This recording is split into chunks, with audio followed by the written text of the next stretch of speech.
Hi everyone, it's Linda with stampwithlindawalsh.com. I just wanted to show you how to make these matchbook post-it holders. And this is actually, I wanted to show the difference. This is a thin one, and then this one's the thicker one. I'm going to give you dimensions for both. These are just great little teacher gifts, stocking stuffers, decorated for the season, whatever you'd like to do. But let's get started with the dimensions. So for this one, actually, what I did was I bought these at the dollar store. They were like 4 in a package for $1. So you really can't beat that. That's really an inexpensive gift. But for this one, so you're going to cut, these are 3x3 post-it sticky notes, by the way.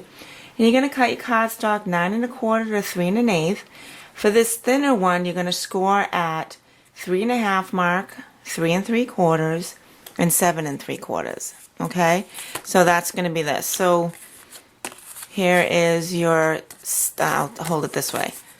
This is your 3 1/2, your 3 3/4, and your 7 3/4. So on the 7 3/4 fold, that's where you want to put your border punch there.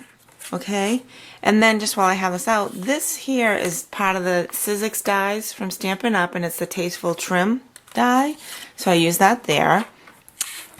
Back to this dimensions. So for the bigger post-it 3x3, you're going to cut the paper the same, 9 1/4 by 3 1/8, but you're just going to score it differently. So you're going to score it at 3 3/8, 3 3/4, and 7 3/4.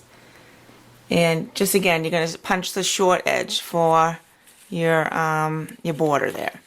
And so that's all with those. So let's get started and we'll put these together. So I have one right here. The stamp sets I used for this one, for the bigger one, is the Printed Petals.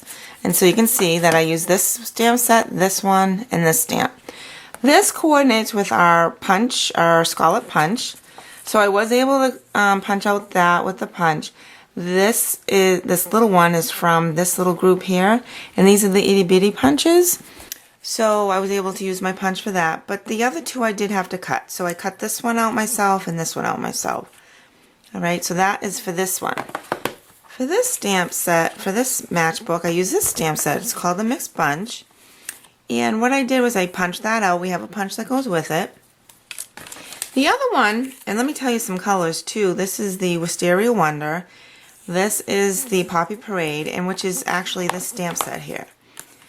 But what I did is I cut along, if you notice, I cut this part out. So I cut all these outer shape out, the design out, I should say. And I just cut it along. So that's how I got this little star looking piece. And then this piece right here is the same as this, and this is our 1/2 inch punch. So we did have 2 punches for this one, and this is the only one I had to cut out myself. So why don't we start putting this together, because there's really just a little bit of just a trick, but to get out usually I put my pattern first. I'm just going to use my regular sticky strip. You can use sticky strip. I'm just using my regular adhesive. I'm thinking that this is not really going to fall off because you have the matchbook there. So you just want to get it up to your scored line. You don't want to put it over the scored line because you won't be able to close it. But you want to be able to have it so it's flush. Okay? And then that goes like that. The trick to keep this closed that I did is I put a glue dot here, right in the center. So you put one right in the center on the purple. On the Wisteria Wonder, I should say. Now this string is from this ribbon is from the Celebration. You can use any ribbon you want. I'm just using up this. It was free, so why not, right? And it's pretty. I love it. I'm just finding the center is all I'm doing. You don't have to be exact. I'm taking my center piece. I'm going to put it on my glue dot. So that's just going to help me hold it, because what I want to do is now flip it over like so, and then just twist. That's all I'm doing is just doing one of these. I'm not saying, I shouldn't have said the word twist. You're just going to fold it over. I guess you could twist it to make it tighter. It's up to you. That's what I call a twist. I didn't. I just did one of these and then flipped it back over. Just like that. And then I'm going to just tie a knot. So So this will give us 2 of the tails of our little bow. Just trying to fix this. And just make sure this is tied tight. That's why I put in my post-it note first, because I want to be able to have it tied tight with that and not too tight that I can't even fit the flap in either. So that's just my little trick to do it. I'm sure it doesn't really matter. What the real hard part is now trying to tie this tight. You might need someone else's finger just to hold it down, you know, when you wrap presents. So there you go. So there is my 2 little tails. Let me bring back in my little project, because I tied this bow now. Where's my bow? With my Bow Easy. Love my Bow Easy. So this is going to go on afterwards, but I actually just want to decorate first. So that will be our next step. So I'm going to, these are the little leaves from Stampin' Up! From the dies there. I'm using my 2-way glue pen. I really enjoy this pen. It just goes on so quick and easy. And I'm just going to put one on that side. Get my other one. And you might want to be aware that you might want to have this leaf face that way and that one face this way. It's up to you. You'll probably have different leaves too you could put on. Maybe if you cut them out or punch them out from a stamp set. That's always nice too for a different look. And so I'm just going to do this. I don't care what my center looks like because it's really going to be covered. And I'm just going to snip off any excess. See, I never glue down my leaf part, my stem part, because it's just too thin. And then that is that. And I'm just going to take this piece I had already punched out. It's a Wisteria Wonder. And the paper, by the way, is Poppy Parade and Wisteria Wonder there.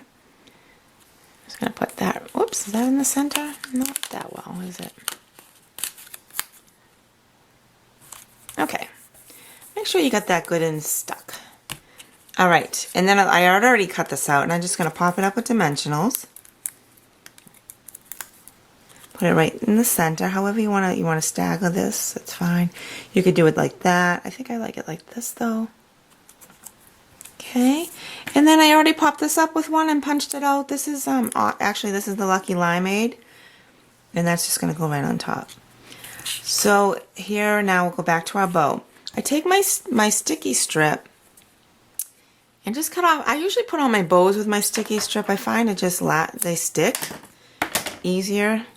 And what I'm doing is I'm going to angle my 2 tails kind of like that. I'm going to put my sticky strip right over it. So what it's going to do is hold my tails downward so one's not flying up and around. And then I'm going to peel this off. Here's my bow. I did a triple bow on this. So what I'm going to do is kind of separate out my, see how it has 3 little bow pieces? I'm just separating them out just so it'll give it a little fluffier of a bow.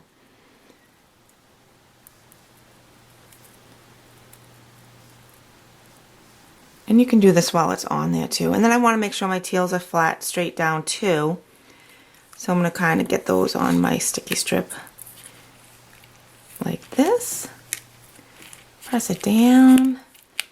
And really, truthfully, I like my bows a little bit more puffier, but I think it'll be easier to do it now that it's stuck to my project. And there you go. So that's how I got my 4 tails. You can cut them short, however you like. And this is just the thin one. Like I said, you can go back and do a thicker one. And there your project is finished. So thank you so much for joining me today, and we'll get on to our next project. Talk to you soon. Bye.